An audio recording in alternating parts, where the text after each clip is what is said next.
Hi, this is David Wilkinson from Centre Eye, and we'll be getting started in just about 2 minutes. If there's anybody there, can they just tell me, do a sound check and let me know that you can hear me, please?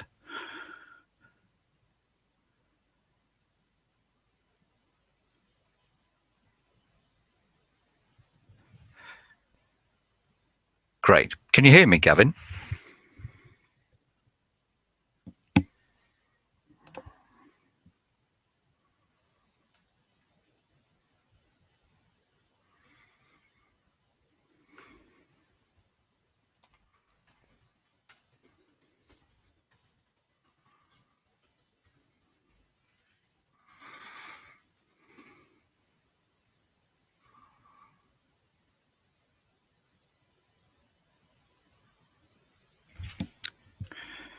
Great. Thanks, Gavin. Okay, we'll be getting started in 1 more minute.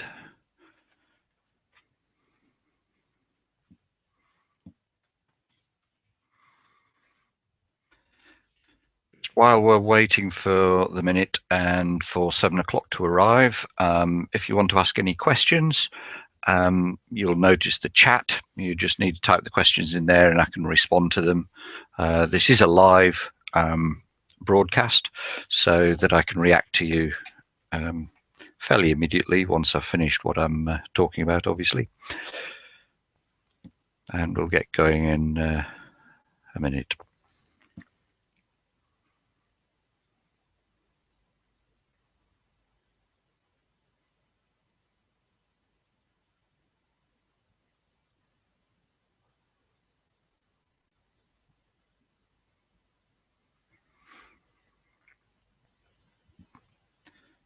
Okay, we'll get going. Hi, I'm David Wilkinson. I'm the author of The Ambiguity Advantage and the director of the Centre for Innovation, Influence and Inspiration at Oxford. And in this live webinar, it's Monday the 9th of November at 7 o'clock. We're going to be having a look at some of the latest research into decision making, particularly when things get uncertain. As I was explaining before, if you've just joined us, you'll see that there's a little chat button if you want to ask any questions.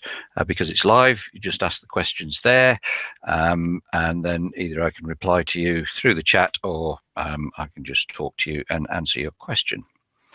So we'll get going. I'll just show you some of the things that we're going to be having a look at today. So we're going to be having a look at the nature of uncertainty and ambiguity and what the difference is, and there is a difference. We're going to have a look at the 4 main ways that people react to uncertainty and ambiguity. And we're particularly going to have a look at how uncertainty changes decision making. And there's some very interesting research just coming out that actually has just been published in the last few weeks, having a look at this, particularly with regard to how uncertainty changes our ability to make decisions under stressful situations.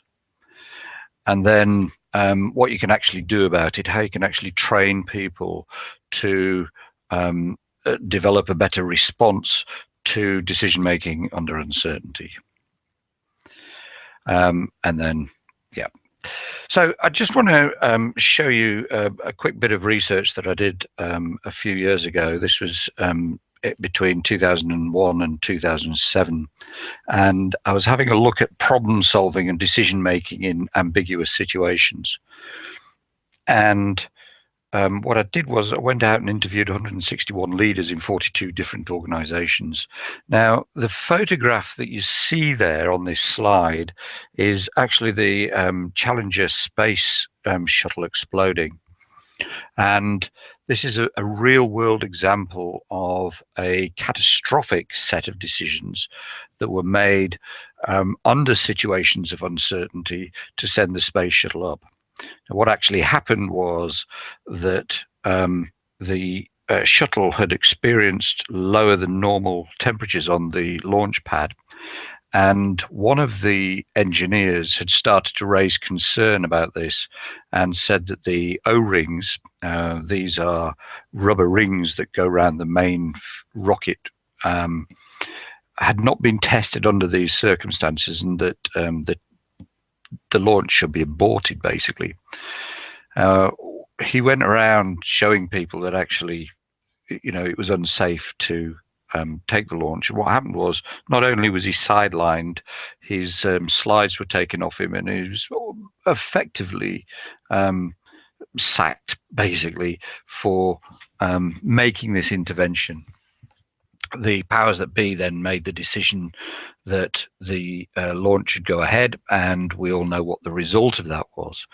And Boyce Jolly, who was the engineer who was actually saying, look, we don't know what the outcome of this is going to be, actually turned out to be right in these sets of circumstances. So this is a very real world example of people making decisions under situations of uncertainty, and in this case, getting it wrong. So what I did was I went and interviewed the managers, and I'm interested really in the kinds of problems that include kind of vague situations, situations with risk, situations that are considered to be chaotic, uncertain, high levels of complexity and ambiguity. So let's just have a look at what we mean here by certainty and uncertainty. So we've got kind of a continuum between the theoretical points of certainty and chaos. Now, what this means is that we're talking about the probability of knowing that something is going to happen. So over to the left there, where the certainty is, we're fairly certain that we understand the probabilities of things and that we can predict what's likely to happen. So this is what we're talking about here, is certainty is a prediction that we can predict that X will happen, and that there's a high probability that it will continue to happen the further over to the left we go. And the further right we go towards chaos, what we find is that we can't predict probabilities, and we've got no idea what's likely to happen. And we're kind of talking, in effect, about cause and effect. And over on the left, we're talking about what we call close couple cause and effect. Now, what that means is that we understand the links between cause and effect, and if we do something, we can predict exactly what that effect is going to be, and that's what we mean by close coupled cause and effect. Whereas at the other end, at the chaos end, we're talking about loose coupled cause and effect. Now, right over at the real chaos end, the theoretical chaos end, is that there is no predictions whatsoever between cause and effect. So no matter what you do, it won't have the effect that you expect that it will do. So if it's true chaos in a situation, for example, if you were to drop a pen, it might not go down. It may, but it may not. So we're talking about loose coupled cause and effect with gravity in that set of circumstances. So what I was interested in was the problem solving of leaders, particularly under situations of uncertainty and ambiguity. And I wanted to know whether how many problems that they'd actually try to solve and how many decisions they try to make under situations of uncertainty. So what we're talking about here is where the problem itself or the solution or the path to solution is not known to that individual. And that's how we defined uncertainty. So what I did was I went and asked the leaders. And what I asked was, have you had to make a decision or solve a problem that you were uncertain about, that it was not very well defined, you didn't know how to solve it? And then once we'd got some yes responses, we recorded a kind of history of what that problem was or the decision was. And we asked them about the decision, what decision they made. And we also asked them what they thought the results were of that decision and whether it was a success or failure. And the results, oh yes, and then what I then did, I didn't actually tell them that I was about to go and do this, but then what I did was that I went and asked everybody else in the organization whether they recognized the problem and the decision, whether they recognized the solution and whether they recognized the outcome or not, and what they thought the outcome was to this particular set of decisions. So for every leader, went to their managers, their peers, their team members, and any direct reports that they had to kind of get a 360 picture from both sides. So this is what we found. Just over 96% of the leaders said that their problem solving, the decision making was successful. So not only had they found uncertain problems fairly regularly, difficult problems, but actually they were fairly successful, they're saying here, at making decisions under uncertainty. And most of them added a rider, which was that any failures, they said, actually came from somewhere or someone else, which is an interesting get out of free jail card. So when we actually tracked the problems and the decisions, this is what everybody else said. That about 81% of the decisions and the problem solving actually failed or got ditched somewhere down the line, or resulted in unintended consequences so severe that they were worse or as worse as the original problem. And you know, the Challenger space shuttle disaster is a really good example of this. And it wasn't until the investigation, and sometime later, it wasn't until the investigation that some of the managers actually admitted that they'd made a mistake, and many who were subsequently sacked still never admitted that they'd made a mistake, even years later. So the question is, what is it that makes the difference when people are trying to make decisions when things are really uncertain? So let's have a look at that. The first thing that we notice is that quite often people don't recognize that they're making decisions under situations of uncertainty, and they don't recognize that they're trying to solve a problem that has uncertain elements to it. So quite a large percentage of people actually can go a long way into a problem or be making decisions for an awful long time without realizing actually that they're dealing with an uncertain situation, which may appear to be completely weird, but it turns out, as you'll see shortly, we're incredibly bad at seeing uncertainty in certain situations. Heather's just asked here, were there any differences in the gender in the data? We weren't actually looking for that, so for me to say yes or no, I can't really.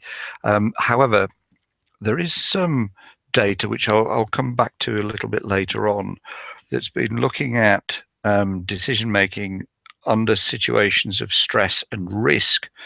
And some of the research has found that men tend to take bigger risks when things get uncertain and they're stressed, and women tend to take smaller risks, so they go more for the certain bets. However, there's also been some recent research that's kind of negated this. That one's up in the air. I hope that helps, Heather. I just want to show you this because this kind of is part of the issue that we have. This is a thing called the hollow mask illusion. It's a very famous illusion, and what you'll see is that the mask starts to rotate, and it is indeed just a hollow mask. And as it starts to rotate and we get round to the hollow side, you'll notice something strange starts to happen, and the face pops out. And we'll let it go round again once more. Now I use this video with students. I must have seen it 1,000 times and probably more. And even with all of that time, I cannot get that face to go in. And what this is saying something about the way our brain works with uncertainty. Just notice it popping out again. and then back in. Okay. So what's going on here is that we kind of make an assumption that we're seeing reality, and that all the data that we see starts to come into our brain, and our brain sees what it sees. However, that's not quite all of the picture. What we find is that our brain starts to impose order on the world, and it particularly starts to impose order on the world when we're uncertain about things. So we start to create a level of certainty that isn't there, and we start to see it in these situations. So earlier on, when I was saying that we're really bad quite often at noticing uncertainty, part of that reason is because our brain is actually imposing order on the world. So we'll just move on. If you have a look at this picture, now this is it's not photoshopped in any way, shape or form, I can absolutely guarantee it. But you'll notice that you start to see some faces in the rock face. Now, the reality is they're not there. There are no faces there. There's nothing being carved there. It's quite natural. What your brain is doing is it's starting to see patterns that it recognizes. And this tells us an awful lot about how we deal with uncertainty, in how the brain deals with uncertainty anyway. So what we find is we navigate uncertainty by comparison of our own experience, so the things that we know. So when we go back to the hollow mask illusion, for example, your brain has never come across a face that goes in, a real face. Every real face it's ever seen is convex, it sticks out, and it's never come across a face that goes in. So what it's doing is, when it's presented with the ambiguity of a hollow face looking thing, so it's got all of the features of the face, the brain starts to impose order and says, well, it must be sticking out, and therefore that's what we see. The brain, the mask starts to stick out for us, and the face sticks out. So our main way of navigating uncertainty is by comparison, and it's comparison with our own experience. Now, this causes all sorts of problems, not least of which, why do we form? Right, okay. This is Gavin. Why do we form patterns with uncertainty? It is, the brain has a problem processing things that it doesn't understand. So what it does is it searches for the nearest solution that it can find, and that'll be a solution in our experience, in our heads. And it starts to look for the similarities in those things. Now, in lots of circumstances, it can find lots of similarities, and what it ends up doing is it creates a false certainty, and we end up making decisions that actually, had we known the level of the uncertainty and the things that we don't know, that we probably wouldn't have made those kinds of decisions. I hope that helps, Gavin. So this becomes quite critical to kind of decision making. And there's a few more factors that start to get involved here. There's quite a lot of research looking at stress and decision making. And a lot of the findings have become counterintuitive. What we've discovered is that stress, even acute stress, can be quite good for decision making. It actually ups our decision making game. So there's a lot of research showing this now, that when we're under stress, we tend to make better decisions and quicker decisions.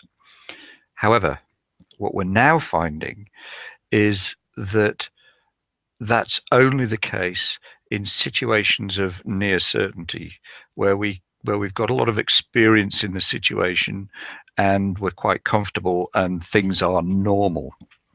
That's not the case when things start to get uncertain, and uncertainty reverses this effect. And what we've discovered is that it does a number of things. Firstly, it stops us noticing the risk that is involved. So we find people, you think about Nick Leeson, the banker who brought down Barings Bank, who was playing with more and more money and losing more and more money. When people are stressed and uncertain and having to make decisions, they lose all sense of risk, or not all sense of risk, but their understanding and their feeling, and it is a feeling of risk, disappears. It also slows down our ability to be able to process reward from decision making, so getting things right. And it increases the number of decision making biases that we engage in, and there are about 87 cognitive biases that we know about. And when stress and uncertainty come together, it kind of ups the ante for those, and that's causes a lot of the problems. So stress on its own is not a problem. Actually, it's quite a good thing when we're decision making in situations of certainty. But when uncertainty starts to crop up, then it starts to become a bit of a problem. And there's another thing that starts to cause problems is perception of threat. So if we have a perception in a stressful situation of some threat, now it can be a physical threat like that, or it can be just a threat to something like our status or our job, or any kind of an ego perception of threat to our ego, then that can start to have detrimental effects on our ability to be able to make good, balanced decisions and judgments.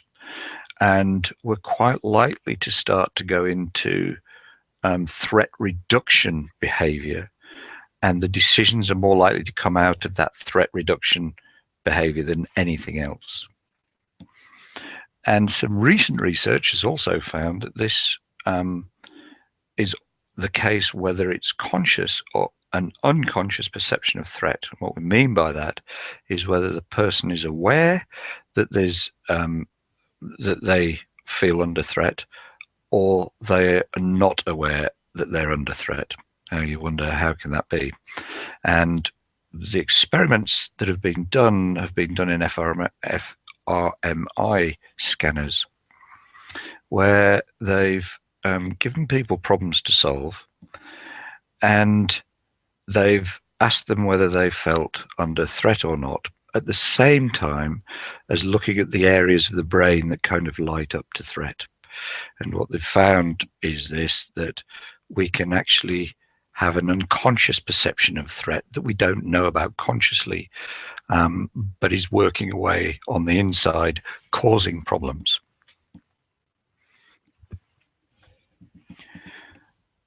The other issue is habit.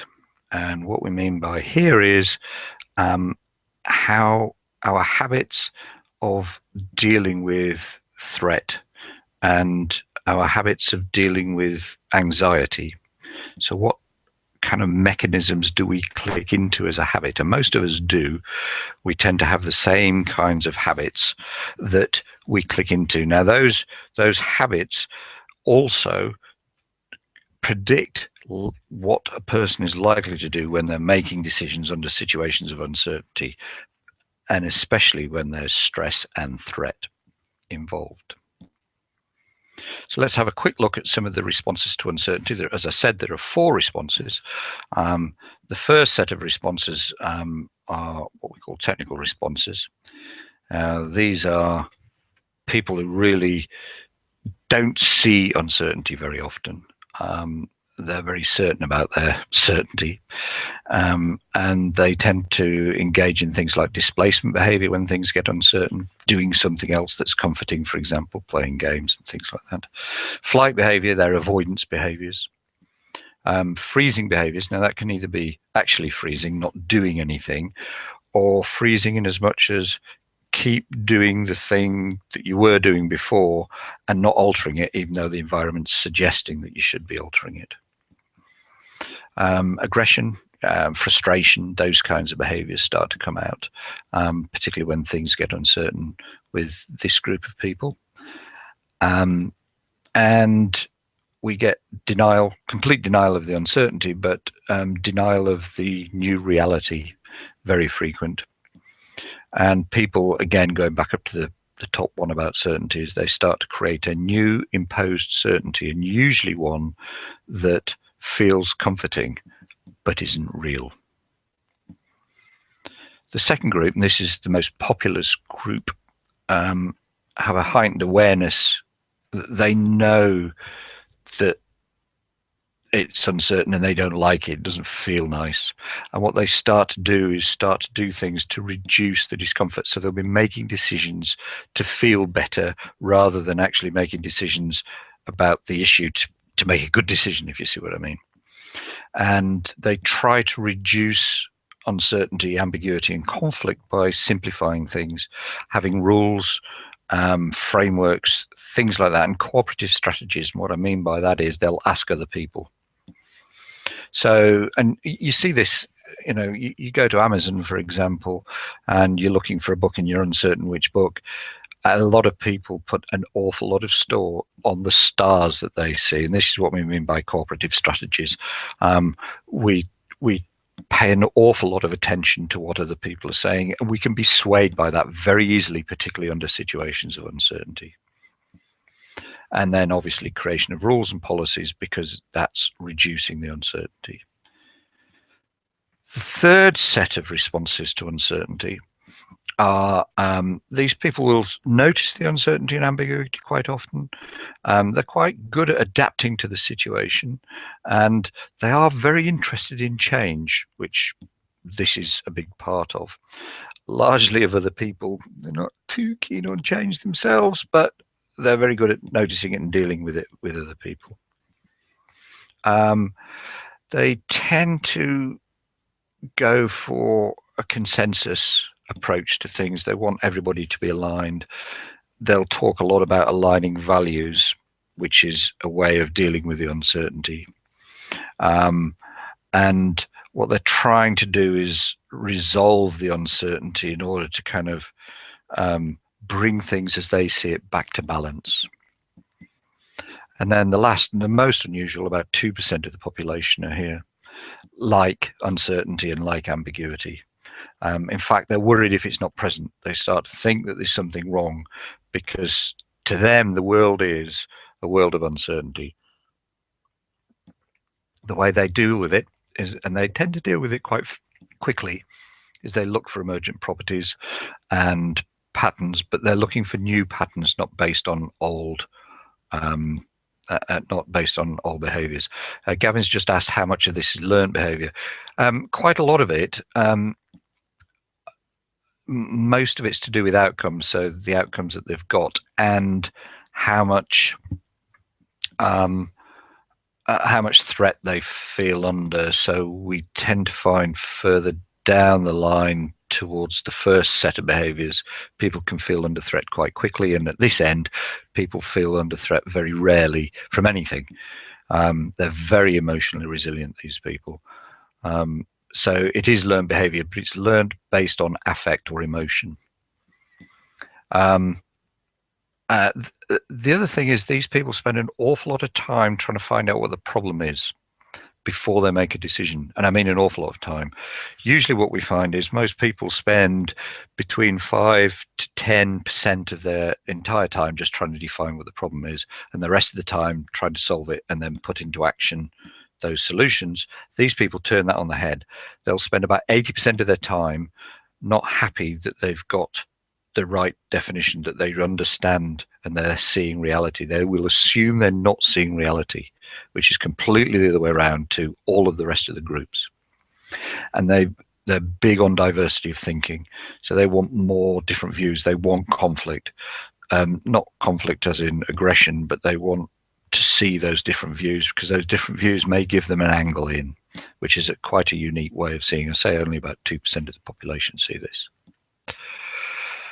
So we see these four split down into these modes, which comes from the book, The Ambiguity Advantage. So technical leaders tend to be the first group, cooperative the second, the third collaborative leaders, and then there's 2%, the generative leaders, who move quite quickly through uncertainty and see uncertainty all the time. So in an organization, what we find is people down at the technical end tend to add more stability and certainty to situations, but are less likely to see uncertainty until it slaps them around the face, like the crash of 2008. Whereas at the other end, these people see uncertainty in everything. They're very dynamic, but they create lots of change all the time, which is unnerving to most other people. So if you're in a situation of change and there's a lot of uncertainty and you need decisions making, go for your generative leaders. But if you need things kind of settling down a bit, then move down towards the technical leadership. There's no right or wrong in any of these modes. They're just better in different situations. And one of the things that we've learned over the years is that you can actually train people, and reasonably quickly too, to step into the shoes of each of these in order at least to see what it's like in there and notice those things to be able to operate. The problem with it is the further away they are from their base mode, the more stress they're going to get. And we already know the effects of stress and uncertainty. So what makes a difference? There's kind of 5 things really that make a huge difference to the ability of people to be able to first recognize uncertainty and then make good decisions during uncertainties. The first one is this: self-knowledge. People who know themselves well, who are accurate with that, and particularly have high levels of their own emotional intelligence, what's known as intrapersonal intelligence. So internal, they know themselves quite well. And that's from the research, that's the smallest of the 5. The next, slightly larger, is skill, knowledge, and mindset. And what we mean by that is skill of being able to deal with uncertainty and a knowledge of how, this is going to sound really weird, but what the structure of uncertainty is and how to work out what's going on. And there's a very clear structure that we teach to people. And then once you've kind of learnt it, you can move into any uncertain situation and start to unpack it and find out what's going on and fill those uncertainties, do something with it. And then the mindset is very important. But those 3 things go together. They're not separate. So what we've discovered is that the mindset comes from people who've got that skill and the knowledge to be able to integrate things. Gavin's just asked, is there a way to recognize this in, say, a meeting? Yes, there is. I don't want to go into this too deeply. I've got another session coming up. I'm running these every Monday, and we'll talk about the modes in one of the other sessions, if that's okay. But yes, you can. Once you've kind of got to grips with the modes, you can see them almost instantly, and you can see them in organizations because organizations take on a flavor, if that's all right. The next one, as we've mentioned, is an individual's perception of risk and threat. So how much do they feel at risk and how much do they think that there's a risk in this situation, and that has quite an effect on their ability to be able to deal with uncertainty. Then comes the penultimate one, which is cognitive flexibility. And this is the ability of an individual to learn, and what we call reversal learning, the ability to be able to unlearn fast so that people don't get stuck into a paradigm. So people who get stuck into a paradigm, we call this paradigm paralysis. Cognitive flexibility is the ability to be able to realize where you are and realize that the thinking isn't working for this set of circumstances and then shift it. And in one of the later sessions, we'll talk about cognitive tunneling and decision pipelines and how organizations get into decision pipelines. So, and again, all of these can be developed. And then finally, one of the biggest ones is the emotional resilience and the ability of an individual to regulate their own emotions. And again, it's very trainable. We've had a lot of success in this. And what we find is when people start to firstly recognize uncertainty and then have this ability to know yourself and then be able to regulate your own emotions rapidly, and I mean rapidly in seconds, they're starting to make far better decisions than when they're in an emotional space. Particularly negative emotions like this feeling of threat, but there's a whole series of other ones like anxiety that have quite a bad effect on decision making. There's a few things I just want to say about training people. There's some things that need to happen. There's a knowledge thing here. They need to understand the structure of unpacking uncertainty and how to go about coping with uncertainty. And there is a structure. Once you've learned it and you know how to do that, things get an awful lot easier. The next thing is then they've got to develop the skill in doing that. And this goes along with practice. And what that means is that they need to learn how to use this knowledge and the skills in a situation that's not important first. So we run simulations and games so that they can learn what it feels like, and that's really important. They can start to notice when they're getting frustrated really early on and then regulate their emotions. And they can start to apply the structures that we teach them in order to move through. But it is a skill, and like all skills, learn to ride a bike, it takes a bit of practice. So this is why we've got skills and practice, and quite often that's missed out. People get some training session, cognitively very interesting and lots of information, and then they're dumped straight back in the workplace without this process, this skill development and practice process inside the class environment before they go back into the workplace in order to build up those skills. And it not only builds up the skills, but it builds up their acuity for seeing and dealing with uncertainty. And then there needs to be some thought given to the transfer into the workplace, and that usually involves some kind of coaching and mentoring process so that they've got a reference point. One of the biggest problems of all training is transfer into the workplace.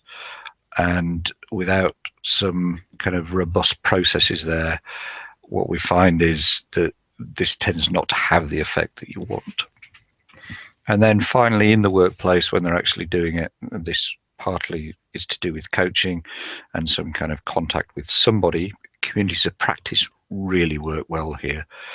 Are reflective pieces where they're thinking about how they're doing, what's working, what's not working, and what they're seeing, what other people are seeing. And it makes a huge, huge difference. And as I say, communities of practice, they're the bee's knees, along with coaching. They carry it every single time. So that's the end of this session. I hope you've enjoyed it. It's the first of a series that I'm going to be doing on Monday nights. As I say, if you don't get to them, if you just sign up and then you can get the recording afterwards. Next week, what we're going to do is have a look at how organizations actually reduce the emotional resilience of its people. So if you remember going back, right back here, one of the big things is emotional resilience. What we've discovered is organizations are actually reducing that area, and also they tend to be reducing the cognitive flexibility as well, just in the way that they go around operating and dealing with things, which causes immense problems. So that's what we're going to be having a look at next week. Is that how organizations reduce their resilience? Okay. I hope you've enjoyed the session. If you've got any questions, just let me know, and I'll just put that slide back on, and you've got my email back in there. Let me just put that on there for you, and you can see that. And if you can email me if you wish. Oops, wrong slide. Back into that.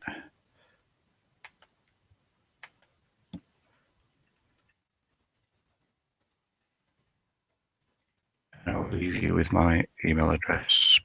If I can help with anything, just let me know. There you go. It's inspire@centeri.org. And I hope you have a good Monday evening. And if you've enjoyed it or you haven't, let me know. Any feedback, because I want to make these a regular thing. Great. That's it. Unless there's any questions, have a really good night and talk to you soon.